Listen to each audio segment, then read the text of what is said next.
cara untuk menanggulangi pelecehan anak, kemudian siapa saja yang bertanggung jawab atas pelecehan anak, dan bagaimana tanda-tanda anak yang mengalami pelecehan anak. Di sini dijelaskan.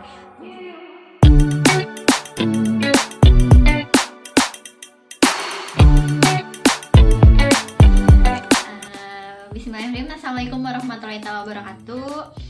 Perkenalkan, nama saya Ine Yunia Suryadi, relawan dari komunitas Ngeja. Keseharian saya adalah ibu rumah tangga, yang mengurusi Arumi,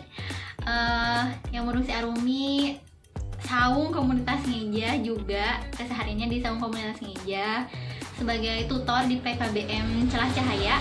Nah, di sela-sela mengasuh Arumi, anak pertama, saya biasanya di sela-sela itu membaca buku yang memang mungkin kita itu butuh refresh. Nah, untuk saat ini refreshnya itu membaca buku.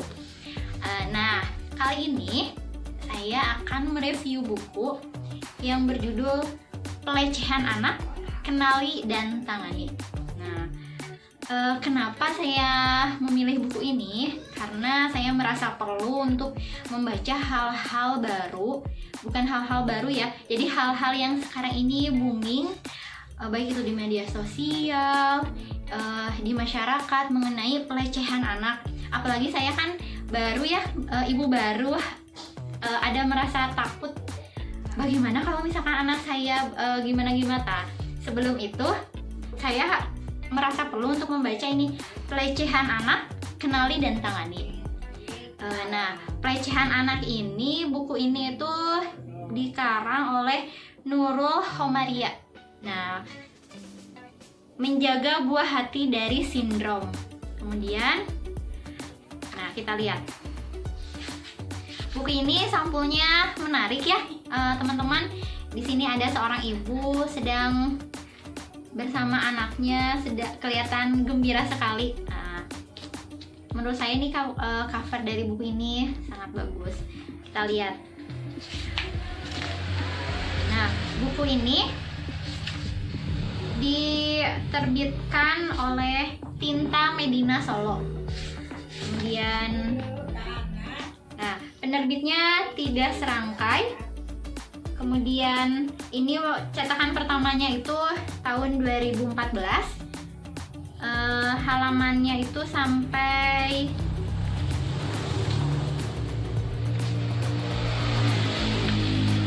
215 halaman. Mengenai harga, karena ini merupakan buku yang tersedia di komunitas, jadi bagi teman-teman yang ingin membelinya bisa dicek di Google ya berapa harganya. Nah, setelah itu kita lihat daftar isi di buku ini. Nah, daftar isi di buku ini tuh ada pelecehan seksual, mengapa terjadi pelecehan seksual, korban pelecehan seksual, pencegahan pelecehan seksual terhadap anak, kasus pelecehan seksual, tanggung jawab bersama. Ada daftar pustaka dan tentang penulis. Nah, bagi teman-teman yang ingin membaca dan tertarik pada buku ini tidak terlalu tebal, tidak juga terlalu tipis.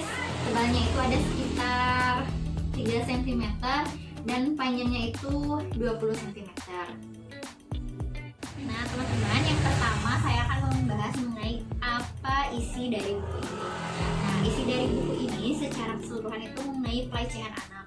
Mulai dari kenapa buku ini dibuat, karena banyak kasus-kasus pelecehan anak. Kemudian bagaimana tanda-tanda anak yang mengalami pelecehan anak, di sini dijelaskan. Kemudian bagaimana cara untuk menanggulangi pelecehan anak. Kemudian siapa saja yang bertanggung jawab atas pelecehan anak, dan kasus-kasus yang ada di luar negeri sendiri di sini dibahas. Yang kedua yaitu mengenai siapa itu, maksudnya itu dari siapa yang terindikasi menjadi korban atau menjadi pelaku. Nah, untuk di buku ini dijelaskan bahwa setiap anak bisa menjadi korban. Nah, setiap anak itu bisa menjadi korban. Apalagi di sini dijelaskan anak-anak yang memang kurang kasih sayang, kemudian pola asuh yang kurang bagus. Di sini bisa terindikasi jadi mereka menjadi korban dalam pelecehan anak. Kenapa anak yang kurang kasih sayang? Contohnya ya, saya memberikan salah satu contoh. Misalkan seorang anak perempuan yang kurang kasih sayang dari ayahnya. Nah, seorang anak yang kurang kasih sayang dari ayahnya akan cenderung mendapatkan atau akan mencari kasih sayang lain dari laki-laki lain. Kemudian anak yang seperti apa yang bisa menjadi korban? Anak-anak yang tidak terawasi oleh kita. Jadi misalkan seorang anak itu diurus oleh babysitter, atau misalkan oleh paman, atau misalkan oleh kakek, oleh nenek, atau oleh bibi, oleh siapa, dan karena kita itu sibuk sekali dengan pekerjaan. Kemudian kalau misalkan secara isi, kapan pelecehan anak ini bisa terjadi? Nah, di sini dijelaskan bahwa waktunya itu tidak mengenal waktu, karena di sini juga terdapat kasus di mana seorang anak yang diculik oleh pamannya pada malam hari, kemudian dikembalikan lagi pada pagi hari dan tergeletakkan begitu saja di depan rumahnya. Jadi kita itu harus mewaspadai, sebagaimana tadi saya dikatakan bahwa waktu pelecehan anak, para pelaku yang sama sekali tidak mempunyai moral itu tidak mengenal waktu, kapan saja. Selanjutnya itu mengapa pelecehan anak ini bisa terjadi? Ini banyak faktornya mulai dari misalkan yang karena media massa. Kenapa media massa? Karena mereka itu tidak karena melihat, misalkan menonton hal-hal yang tidak sesuai dengan umurnya, misalkan melihat video porno dan lain halnya. Kemudian membaca. Nah, selain menonton, sebenarnya membaca yang bukan pada usianya itu juga sangat membahayakan dan bisa menyebabkan pelecehan anak. Nah, karena kasih sayang ibu mempengaruhi otak anak. Nah, di sini ada dijelaskan bahwa anak yang normal, anak yang kurang perhatian, di sini dijelaskan di buku ini ada beberapa penelitian yang menjelaskan. Untuk selanjutnya itu yaitu mengenai di mana. Nah, di buku ini dijelaskan di mana pelecehan seksual ini bisa terjadi. Nah, di semua tempat. Jadi kita itu harus mewaspadai, harus waspada. Semua tempat, semua lokasi itu bisa menjadi sarang atau misalkan menjadi tempat dari pelecehan seksual. Mereka berpikir bahwa korbannya itu paling anak jalanan, korbannya paling anak yang diabaikan. Kemudian hal itu tidak mungkin terjadi pada anakku, kan seperti itu ya. Kemudian anakku bukan pelaku dan bukan korban pelecehan. Kejadian itu tidak di sini, tetapi di daerah yang jauh di sana. Lingkungan di sini sangat aman untuk anak-anak dan lain hal. Nah, itu adalah kalimat-kalimat atau perkataan-perkataan yang memang seharusnya itu harus waspada dan harus dihilangkan. Seperti korbannya paling anak jalanan, korbannya paling anak yang diabaikan. Nah, padahal kita tidak tahu anak-anak yang aman, damai di rumah saja bisa menjadi korbannya seperti itu. Jadi pola pikir seperti itu hanya untuk menepis rasa cemas, sehingga malah mengikis rasa waspada terhadap kejahatan pelecehan pada anak. Jadi hal-hal seperti itu harus ditepis oleh kita semua. Jadi dimanapun, kapanpun, kita itu harus benar-benar waspada. Jangan sampai anak kita menjadi korban seperti itu. Nauzubillah min dzalik. Nah, yang terakhir bagaimana? Nah, kalau tadi kan dijelaskan bahwa kenapa bisa terjadi, kemudian siapa yang bisa menjadi korban, terus kapan dan di mana bisa menjadi pelecehan anak. Nah, yang terakhir itu bagaimana pencegahan pelecehan seksual terhadap anak. Nah, sebenarnya di buku ini dijelaskan bagaimana pencegahan dari agar anak kita tidak menjadi korban. Nah, kemudian bagaimana anak kita mencegah tidak menjadi korban, apalagi menjadi pelaku. Nauzubillah min dzalik. Nah, yang pertama itu cintai anak sepenuh hati dan berikan rasa aman. Jadi di buku ini dijelaskan bahwa cinta sepenuh